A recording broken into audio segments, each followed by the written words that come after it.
John, nice to meet you. Cheers. Really grateful for the day you're playing in Glasgow. I'm glad to be here, man. Because you're playing in the field somewhere the next couple of days, is that right? Yeah, download. Yeah. Why the extra dates? Because you're playing here and you're heading off to Ireland as well. Straight after. Is it small venues like this? Oh, yeah. Yeah, so why the small dates? Why the extra ones? Well, we need to have something that we play where we're playing for a good crowd before we play download. You know, because we're going to be doing our download set tonight. Excellent. Okay. Then the shows after that, we've got days between festivals, and it's either sit parked at some gas station for 4 or 5 days or go play shows. So we figure we go play shows. That sounds good.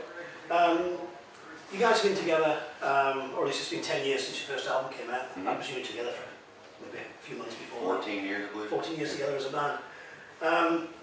4 albums, a couple of EPs, same lineup. How do you feel the band's changed over the 10 years? Honestly, I think, you know, we've gone through a lot of evolutionary changes as people just because we've gotten older. I've got 2 little girls now. Chris is a little boy, John Fred's a little girl. Our tour manager just had a little girl. He's been with us since day one, you know. So having kids and getting mortgages and all that obviously is going to change the way a person thinks in life. Yeah. So I think that's the biggest effect we've had musically, because all that comes out in our music. Chris had some depression issues that he went through that he was very open about and talked to everybody at our shows about and everything, and a lot of that has come out in our music over the last couple of years.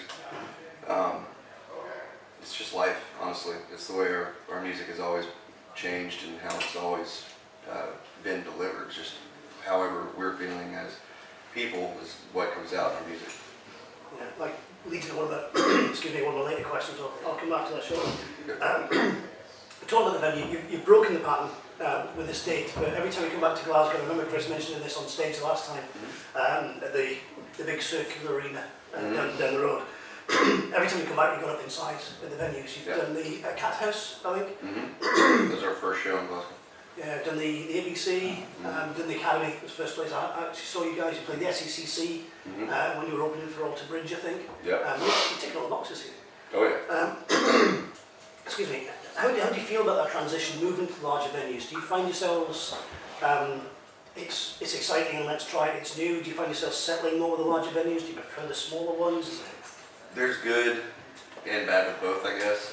The smaller venues, I can see the people in the back row when we play here tonight. Yeah. You know, when we played Hydro, good luck seeing 20 rows deep, you know. Yeah. You have more of a connection with your audience when you're in a smaller venue. It's just a lot more intimate. But then you have the alternative of playing Hydro or a larger arena or festival or something like that, where you just have a humongous mass of people and that energy feeding us on stage. Yeah. We can feed it right back, you know. So there's your differences. Yeah. Ultimately, you have an opportunity in a small venue where, you know, if we had time at the end of the night and the people had time where they didn't have to go catch trains and all that to get home and all that, we would have the opportunity to actually meet every person there. And we've done that, you know, many times before doing our meet and greets and everything like that. With an arena, we'd be doing a meet and greet for probably 10 times the amount of time that we were on stage. Yeah. You know, because there's just a mass of people. So, you know, it's different. It's, you know, it's nice to come back and play smaller rooms and be able to have that connection with the smaller audience and be able to look on the faces of every person in the room. Yeah. But, you know, on the other side, it's cool to have all the craziness of an arena. Really huge crowd. All the big lights and all that. Presumably you'll have it. It's Saturday night you're playing download, is that right? I think it's Friday. Is it Friday? Yeah, I'm pretty sure Friday. Yeah, Friday. no, you missed them, that's why you're here tonight. Yeah. Yeah, because that'll be the second time you've headlined the second stage of download, is that right? Yeah, there's not many bands can say that either.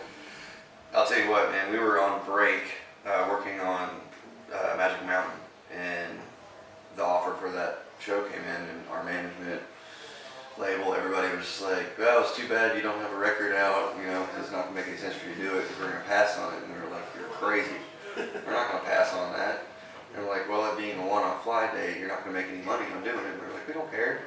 We're going to headline the second stage of download.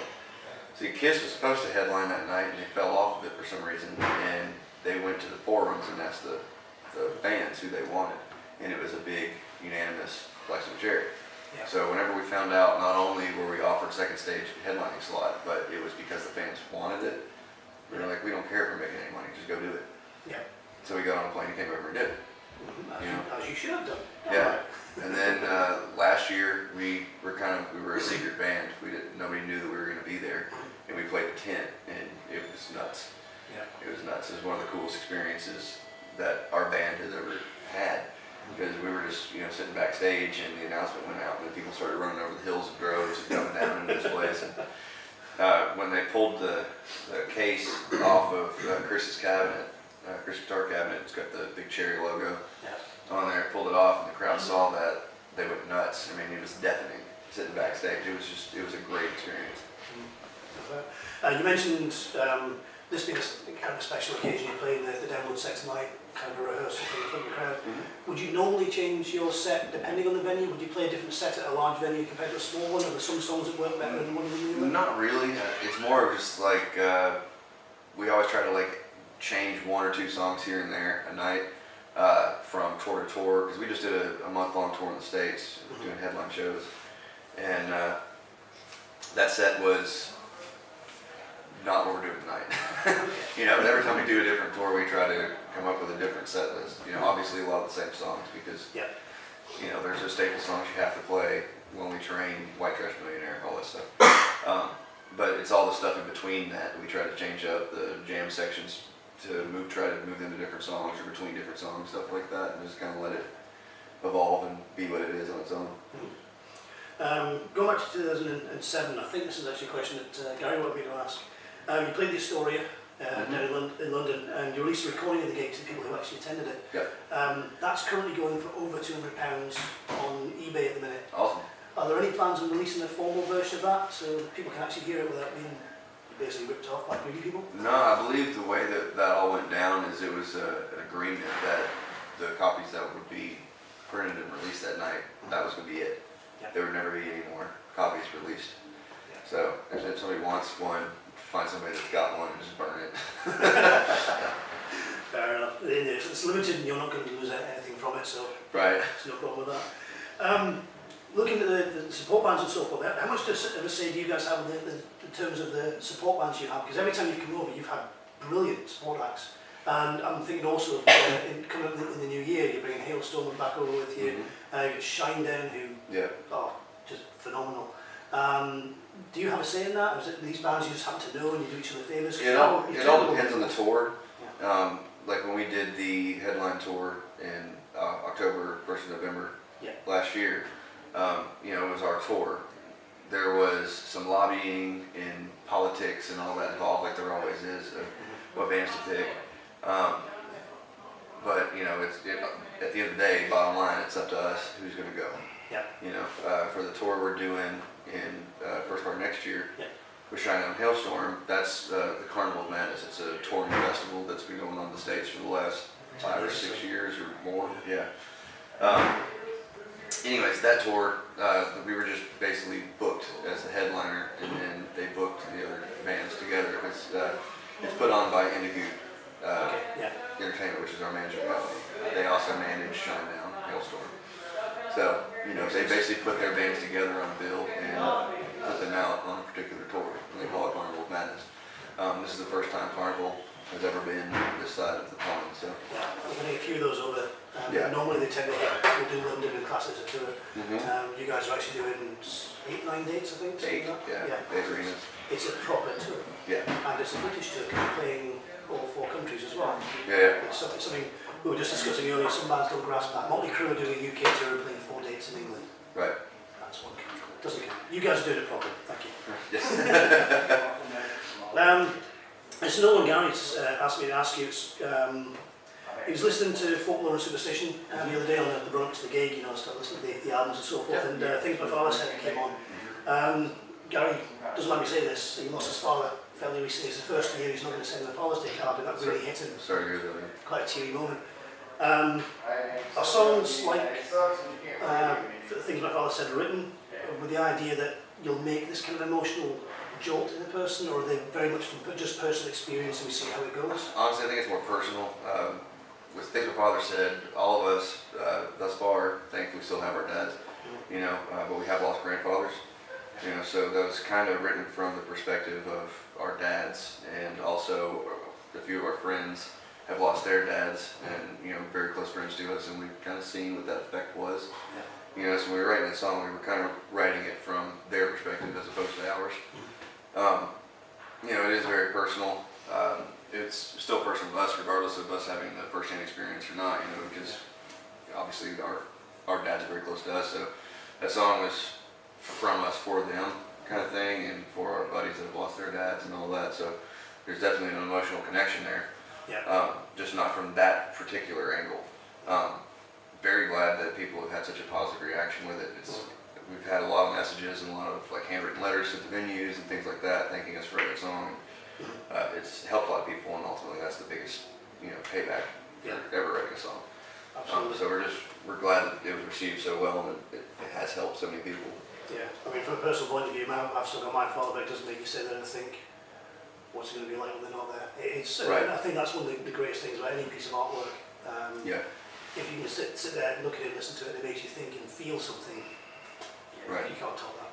Yeah, I mean, for the people that still have their dads that listen to it and that have a connection with it, I think the way it's helped them is, you know, don't waste time. Life's short. You know, spend as much time as you can with the people that you love before you lose them. Because there's going to come a time, especially the ones that are older, that they're going to pass away. You know, and then you're not going to have them anymore. So, you know, just don't waste any time you have. Moving on to a slightly different subject. We get quite a few people who read the webpage and whatever, who are quite techy, a bit geeky about the musical stuff. What kind of kit do you use for a gig? What kind of instrument do you play? What kind of cabs do you use and so forth? I play Dean basses, Ampeg amplifiers. My pedal board has Sans Amp, Tech 21, MXR, Bass Fuzz Deluxe. I've got an EBS fuzz on there, which is killer. EBS compressor. Gosh mighty. Jumper uses DW drums, Vader sticks. Chris is a PRS guy through and through. PRS amps, PRS guitars, makes them great. Ben uses whatever guitar he personally feels like playing that day, because he doesn't have a specific deal with anybody, but Gibson Les Pauls for the most part, some PRS, PB amplifiers for him. Actually, one of the questions I forgot to write down actually was, how did you guys actually meet? I mean, you've been together for quite a long time. You're all from the same sort of area. You're school friends, college buddies, or did you just... John Fred and Chris knew each other when they were really little, like 4 or 5 years old, 6 years old, somewhere in that ballpark. So they literally grew up together, like Boy Scouts, that kind of stuff. I moved to Kentucky when I was 15 years old, and 98, I believe it was, 98. I met John Fred and Chris and did not like each other at all. I was a little bit older than they were, and I was a little bit more serious about drumline. We were in drumline together in high school, and I was a little more serious about it than they were. And they were, you know, younger kids. They didn't care, so they hated me. But as time went on, we found the connection through music. You know, so the three of us started playing music together, and then we met Ben one night at a party we had at the Prax's house. We asked him to come back and jam with us the next day, and he showed up with a big rig and multiple guitars and all that. Chris and I each had like one instrument, one small little combo amplifier. We were like, dang, he's ready to go. So we got him, and a couple weeks later, we named the band Blackstone Cherry, and we've been that ever since. So where does the name come from? There's a cigar company called Blackstone. It's all one word, and they had a flavored cherry. My grandpa used to smoke those, and I was the only one old enough to buy cigars, so I was kind of sent to town to go buy cigars one night because they wanted some. And I was like, all right, cool. So I went and I'm looking at everything, the Swisher Sweets and all this other stuff, and I was like, Blackstone Cherries, that's what my grandpa used to smoke. So I grabbed those, brought them to Frank's house, and by the next morning, Chris stayed the night at my house. That night, did stay with John Fred. The next morning we woke up and they called us and we're like, what do you guys think about the name Blackstone Cherry? We're like, pretty cool actually. That's great. And they're like, good, so we have a website already built for it. Of course, it's one of those like geocities.com /homestead _ yada yada yada. It took like 15 minutes of just typing just to get to the front page, but it worked. We've been there ever since. A band that's been going long enough to have a GeoCities page. That's oh yeah, we were around long before MySpace. Yeah, the old MySpace. Yeah. It was crap. All right, last couple of questions here. You've just confessed to being an adopted Kentuckian. Where did you come from originally? Florida. Florida, okay. So you moved north, one of the few places you can move north from to get to Kentucky, is that right? Yep. Yeah. My American geography is it innocent? Kentucky is the most northern state you can be in and still be a southern redneck. It's in the south. All right, I've got you. So I've got a couple of trivia questions about Kentucky. You are allowed to ask for assistance, seeing as you're only a pretend Kentuckian. Okay? They're fairly simple. What's the official state bird? I have no idea. Is Chris on that? The official state bird? Kentucky? Yeah. Cardinal, I think? There you go. Cardinal. One point to Chris. There you go. That was adopted. I probably fucked that up, but I think that's what it is. No, you're right. That was officially adopted. He's already looked it up. All He's right. just testing our knowledge of Kentucky. Yeah, it was adopted in 1926. So you should have known that one. There you go. All right. Now, the county we live in, it's Blue Jay. Come on now. Okay, something a bit more easy. What's the official state fruit? Tobacco, right? Shit, I have no idea. State fruit? State fruit, adopted in 2004. It's actually quite recent. There's a lot of blueberry farms around. Yeah. You're there's close. a lot of It's blueberries. blackberry. Right? Blackberry? Yeah. Alright. Right, this one you'll probably get. Kentucky was originally part of which state until 1792? Split into 4. Virginia. Ooh, John Fred. He's the historian. He's the historian. He knows Virginia all is this. correct. Yeah, Virginia, and you're one of the 4 states in the. You're the 15th state, and the one of 4 that still classes itself as a Commonwealth state, Yep. which has no legal bearing whatsoever. Right. Kentucky's home to the world's longest cave system. Do you know what that cave system is called? Mammoth Cave. Well done, Mammoth We're- Cave National Park. 20 Oh, minutes man. from it, we had a song called Ghost of Floyd Collins that was written about Mammoth Cave. Excellent. Yeah. Oh, I didn't know that. There's really Sand Cave, but Sand Cave Yeah. gets in more shit. So It is connected to the Mammoth Cave system though, so it is technically Mammoth Cave. It's part He of was it. trying to find the way in when he died. Yep. All right, things you know. Excellent. The last one's really important. Okay. Okay. KFC or McDonald's? KFC. Ah, And And it should be Kentucky it Fried shouldn't be Chicken. fucking KFC, it should be Kentucky Fried Chicken. Yes. It is. I've actually seen, if you do play around on YouTube, there's a wonderful video from about the 50s with Colonel Sanders on it, playing What's My Line? Do you remember the old TV show where Yeah. somebody had to guess what someone was? And he's there in the white suit with a beard, and he's such the southern gentleman, and they're trying to guess what his job is. This is when KFC literally had 2 or 3 branches. Right. And he is so good to watch.